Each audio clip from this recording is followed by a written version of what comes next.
going on, guys? This is the next project, the winter project. If you're new to the channel, stay tuned. If you've been around for a while, I actually bought this in July, maybe, and I didn't do one damn thing to it. It's now winter time. We got snow, so I figured I'd give you guys a quick tour of this thing, get my opinion on it, what I want to do to it. Maybe you guys can let me know what your thoughts are, because ultimately you'll be along for the ride. So let's get the cover off this thing.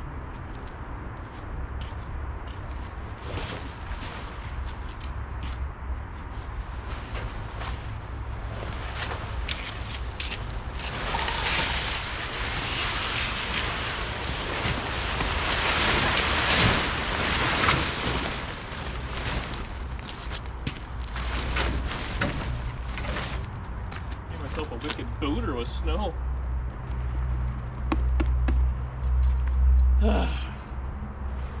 So, it is a 56 Chevy 2-door sedan.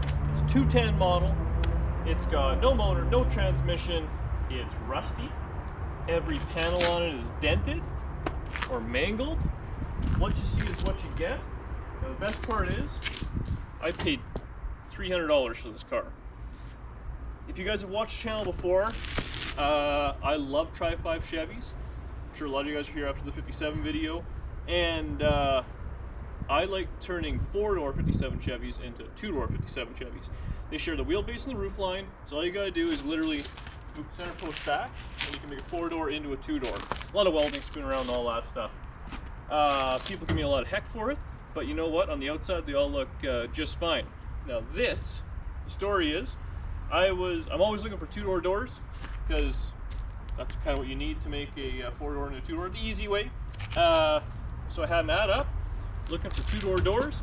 A guy hit me up, says, I got a set of 2-door doors. They're attached to the car. All right. Well, of course, I went down and looked at it. The asking price was $500 for the car. And ultimately, a set of doors here, $300, $400, $500 what a set of doors are worth. So I thought, I'll go take a look at this rust bucket and go from there.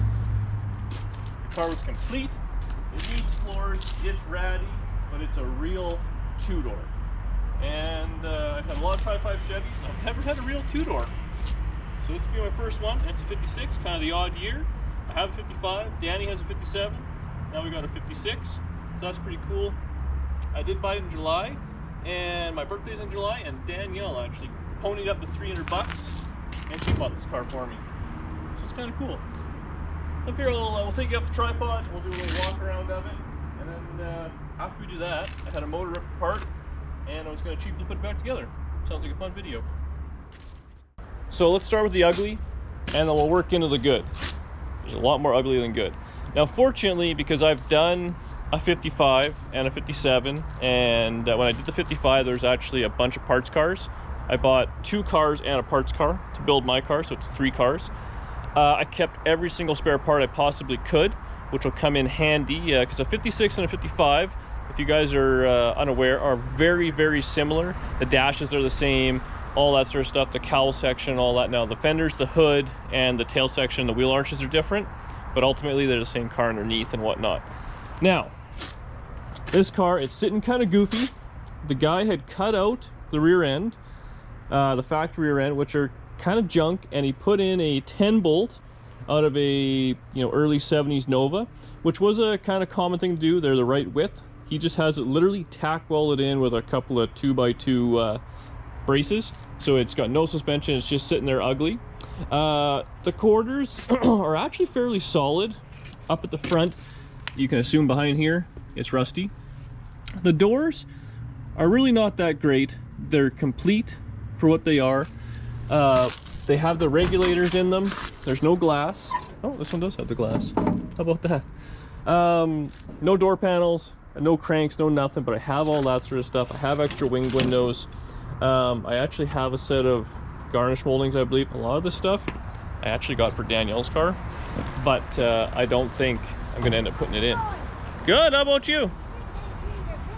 Never ends. We're back. A couple of supportive neighbors stopped by. See, that's the nice part. Some people actually like this thing. Remember where I was at. Doors. Oh yeah, I have garnish molding and all that stuff. Oh yeah. Squirrel! So I actually have a bunch of garnish moldings and stuff like that. I have a bunch of back glass. I have all sorts of stuff. I was kind kind of keeping her together, putting Danny's car, but sorry babe, it's going on my car. Anyways, the floor, oh yeah, and this thing came with a bunch of miscellaneous. The guy just spent some money on it. Had like new tail lights and wing window stuff and some chrome and all that. A couple of drive shafts. This is the back seat, what's left of it. So the floors are completely finished. I've done, like I said, a bunch of these tripods, and they always rust the same way. The frame is kind of on the inside. This is actually a nice one. It's got a seamless frame, so it's California frame, it's called. They were only in Canada and California. This, I believe, is a Canadian car, which may surprise you, but that's what happens. So the floors are rotted. Now it has brace here, brace here, brace here. The brace at the back, they're all junk. I ponied up. It was a little over $1,000 Canadian, but I bought a full floor for it. Now, unfortunately, this thing is actually rotted right up into the toe board, so I will have to replace that. Probably just some flat metal or whatever, both sides. But I believe the full floor goes right up to here. You can see that over the tunnel, and then on the other side, you can see that the tunnel is actually paper thin. Like this thing, the guy I got it from, he pulled it out of a ravine, so he got it for free. He, I don't know how you, I gave him $300. He did pretty good. But cut that out, put a new floor in. Will be golden. He was gonna make a race car out of it. The dash, it's what's there is there. I have a complete other dash. Like I said, 55 and 56 stuff are all the same. This was a stick car, column shift. I believe the trunk's pretty rotted. I don't really remember. I'll get a screwdriver and come in there. Otherwise, this side's the same. The back of the quarter's not bad. The front is rusty. The whole car is wavy. I mean, it was sitting around doing its thing. Under the hood, I believe, oh, there's no springs. Oh, no hood springs. It's stock. Nothing has been messed with or touched. It still has the factory transmission, a rear motor mount there. All suspensions hammered out of it. It's had the cross member, the rad cradle. Sorry, I can't point. I'm holding the hood up. Cut out of it at some point. I mean, it's a rough car, but the firewall is solid, so that's a bonus. Oh, jeez. So, to get what I've ordered and what I'm ready to do. So I have the floors. That was grand, or whatever it was. I've ordered the caps to the fenders, so I can fix these. As you can see, they're rotted out, and the guy put chrome tape on it. I painted this thing just one color so it didn't look so ugly. The rear suspension, because it's all hacked out, what's very common on these is it's a relocation kit. So you actually relocate the leaf springs to the rear leaf spring car into the center of the frame. So you box the frame, you do that. So you can put a wider tire on. I plan on lowering it as well. I think this thing will look good lowered 2 inches front and back. I have a pile of steel wheels. I also have some funny keystones and stuff, but I'm thinking a couple inches lower, big fat tires on it. Can't really lose. What else did I get going for it? I ordered a carpet kit for it, the floors, all the rear suspension, the caps. I haven't ordered any sheet metal for it. I think I might just kind of do it myself. The rockers are junk. I didn't realize how junk they were. I might order a rocker for this one. They're actually not that expensive, and it will make for a nice car. And this being a proper two-door is actually got some value to it. So that's that. It'll have 10 bolt. It's a positive rear end. It'll kind of be not narrowed, whatever you want to call it there, but that's how it's going to work. You have a big tire on it. Fixed trunk floor. It has all the bumpers. It's missing all the side trim. I think I said that. So it's going to kind of be a hodgepodge of it is what it is. Actually, the sun's on it right now. You can really see how beat up the roof and stuff is. I kind of think I want to just keep it beat up and rough. We'll see. We'll see how crazy I want to go. Anyways, for the motor, I got a bit of a hot rod motor. I got a 400 small block with a tunnel ram in it. Right there, it's been collecting dust for a while. That'll be cool. The transmission in the back there, that's turbo 350 with a high stall and a shift kit. Put those together, build a drive shaft, hook it up to a posi 10 bolt.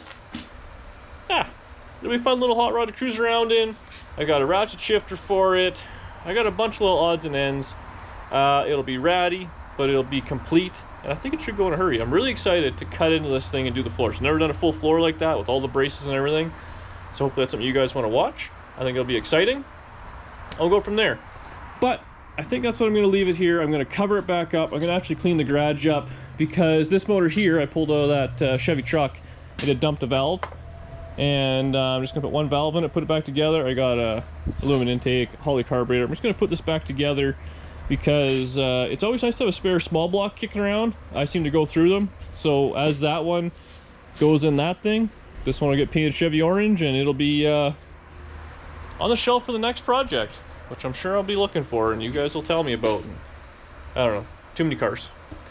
I like to be busy. You guys keep saying my favorite was, you got a lot of irons in the fire. I sure do. Literally just finished the truck and I'm already onto this one. So that's the plan. We'll leave it there. I'll cover it back up and then we'll start working on that small block Chevy, put it back together and call it a video. Easy one. Hopefully you guys like it. Make sure you leave a comment about this 56 Chevy. Let me know what I should do with it, what you guys think. What do you think? Do you like the 5, 6, 7s? What's your favorite year? All right, we'll be back in a bit working on the motor. All right, it's a couple hours later. Took a little bit of break. Now we're back in the garage.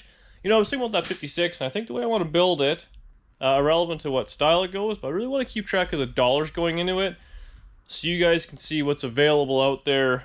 If you have your eyes open and you're willing to put in a bunch of hard work like a bit of a sucker because your labor's worth nothing. Let me know what you think about that.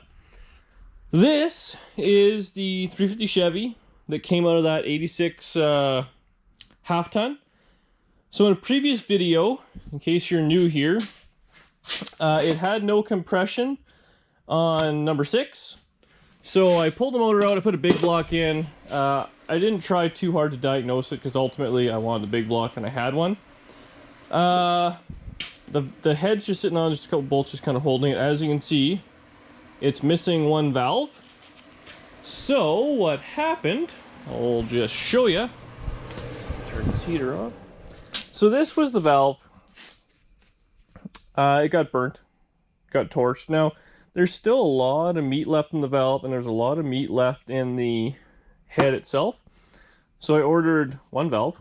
It was $4 on Rock Auto. I had a gasket kit. Unfortunately, I didn't have any valve stem seals. In this Rock Auto box, I ordered another one. It was $36, I think. This is Canadian prices, so 40 bucks. So I'm gonna lap that valve in with some lapping compound. Just the one, that's all I'm gonna do. I'm not touching anything else. I know everyone says rip the heads apart, lap and this and that. I'm not doing that. Ultimately, this is gonna be El Cheapo.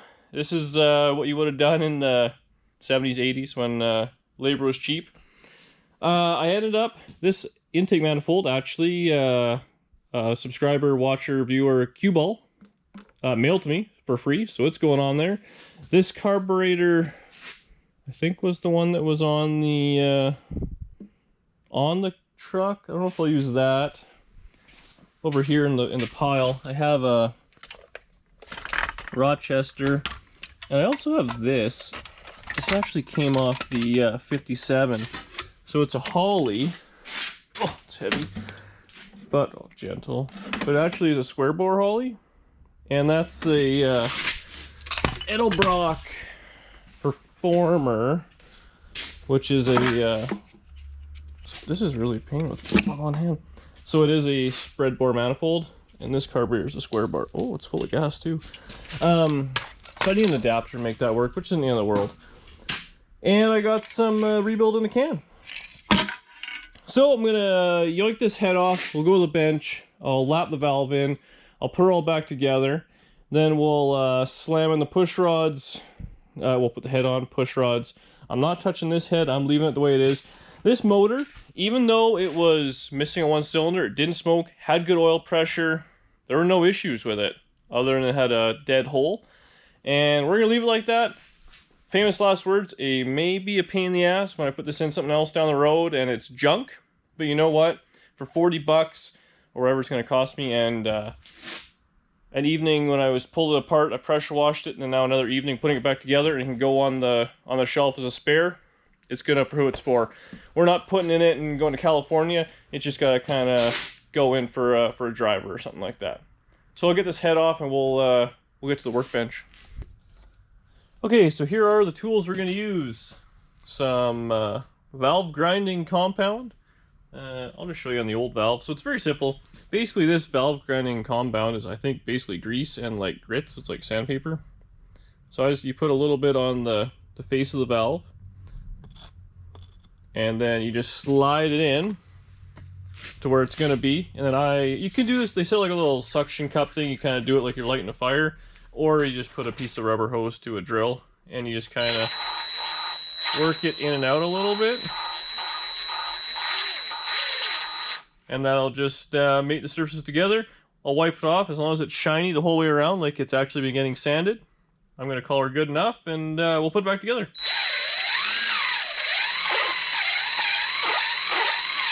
Alright, we're all lapped in.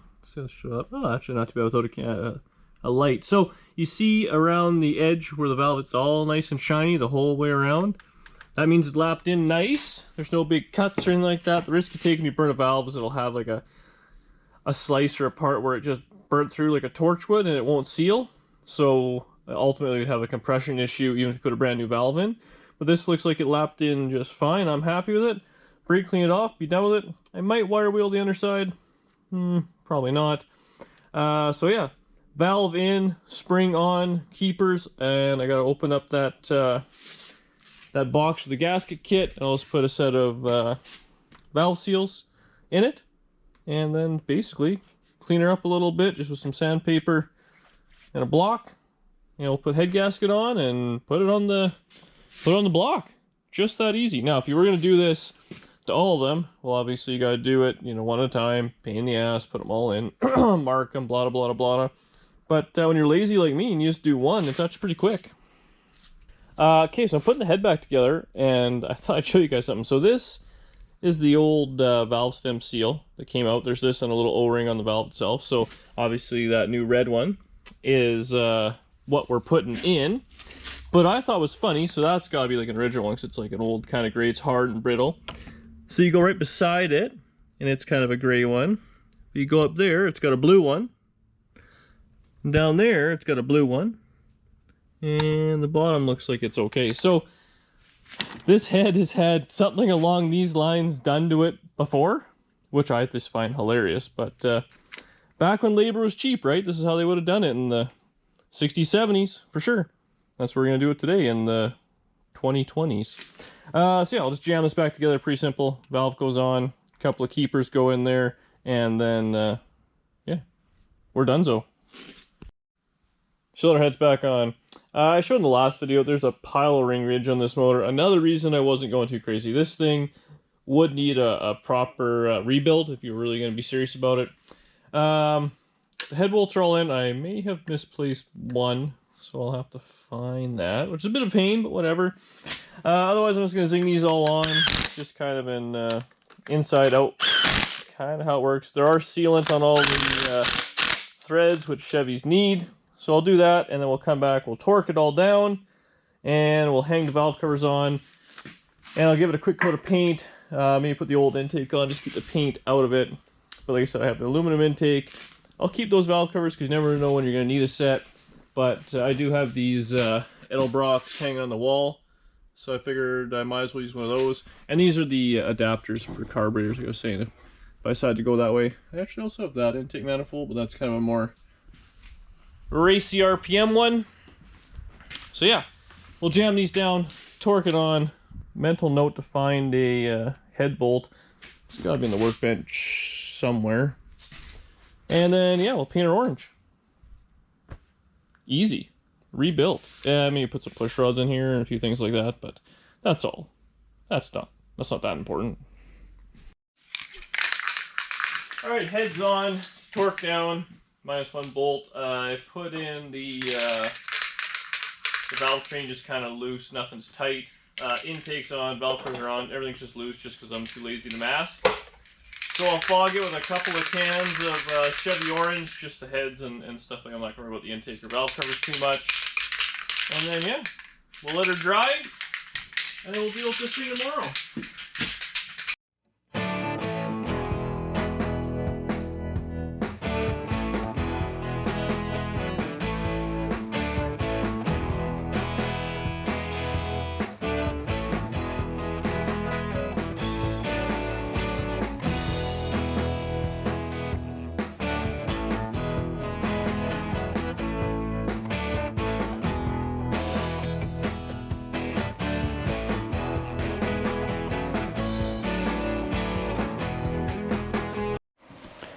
All right, well, that's 2 coats of paint real quick. We'll let that dry overnight. I might give it one more quick blast when I get home from work, or maybe even tomorrow morning before I go to work. You know, it's still got a little bit of grunge on it. I did pressure wash the hell out of it, but it's not perfect, but it's good enough to let her go. Then tomorrow we can change intake set and valve covers. And there we go. It'll basically be a good motor, good spare running one. It does need a balancer. Guts are starting to come out of it, but whatever. I'm happy with it. You know, around here, I don't know what it's like around where you guys are, but a running small block Chevy now, I mean, $500-700 all day long for a miscellaneous motor like this on a stand. So that's what it's worth to me, and ultimately, I'll use it in something. Whether this 56 gets this Teleram, and who knows down the road, you want to keep a motor for yourself. It's always nice to have something you can put on there when you want to sell it or do something like that. But that's it for now. See you guys tomorrow. All right, next day. Motor is dry. Looked pretty good. So it's got a few coats of paint on it. I'll pull the valve covers and intake off. I've already cleaned the surfaces, I believe. So should just be gaskets, bolt down, and done. I don't know. Hopefully I have some bolts for the intake manifold. Whatever, we'll figure that out. I brought in these headers. These are the headers that are actually originally on this thing. They were all rotted, so I chopped them off. So I thought I'd make a set of zoomies or something like that out of them. We'll put that on there. Cleaned up the intake manifold, so it's pretty much ready to go. I pulled down the valve covers that were on the miscellaneous parts wall. What I always do is you glue on the gasket just to the valve cover, not to the head. And if you're careful taking it off, it stays with it, and this is still a good gasket. So I'll slam those on there and save me a set of gaskets in that kit, because I will use valve cover gaskets. Seem to go through those. So there you go. Kind of a junk motor, but it was $4 for the valve. The engine, the gasket kit was like 38 or 40 bucks, wherever it was. And then a can and a half of paint, so $50, just back together. I mean, I wouldn't say it's rebuilt, but it'll look cool. And then one of these miscellaneous carburetors will go on there. Put on a little roll-around cart, and I'll have a known good motor that at least had oil pressure, didn't smoke, and hopefully can get you around the block. It's not worth putting a cam or any of those things in there, because really it does need to be taken apart and redone. Murr does have a set of 30 over pistons and all sorts of stuff, forged crank, but I have to pry those out of his grubby little fingers one of these days and actually put a motor together. But for now, that's where I'm leaving it. We'll do a quick time lapse putting it all together, bring it back one more time.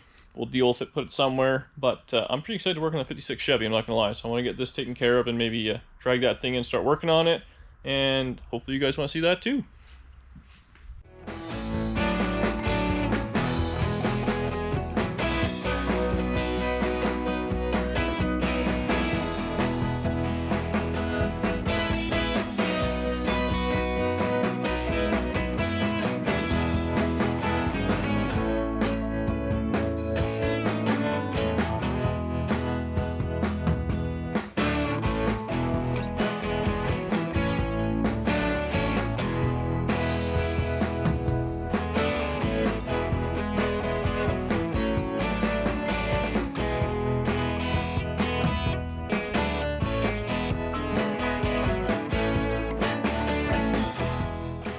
Well, there we have it. I didn't put the intake gasket on the intake manifold because I didn't have enough bolts, I should say, to bolt the intake down. And I mean, I like the silicone front and back, and once it's on there, it's on there. So I thought, I'll put it there for now. I'll just put a bolt in it just to kind of hold it, and we'll go from there. I put these headers on. This one hits the valve cover, but I bent it enough it kind of works and does its thing and has kind of a cool look. But anyways, that's where I'm going to leave it. I'm going to go see if I can get another stand for it. These motor stands are great, but they're so high it can't fit under the shelf. Actually, Telerams are also a pain for that because it can't fit under the shelf. But that's where I'm leaving it. That's where I'm leaving this video. Hopefully you guys enjoyed it. A bit of a funny one with the 56 and stuff. I'm going to start turning into that in the next video or two for sure. Pull the front clip off. Start cleaning all the junk out, cutting the floors out, see what we got to do. So hopefully you're into that. Let me know what you think. Let me know what you think about the motor. Tell me how stupid I am for just changing one valve and not rebuilding the whole thing top to bottom for 12 grand. But that's That's just the way she goes. Thank you very much for watching. See you guys in the next video.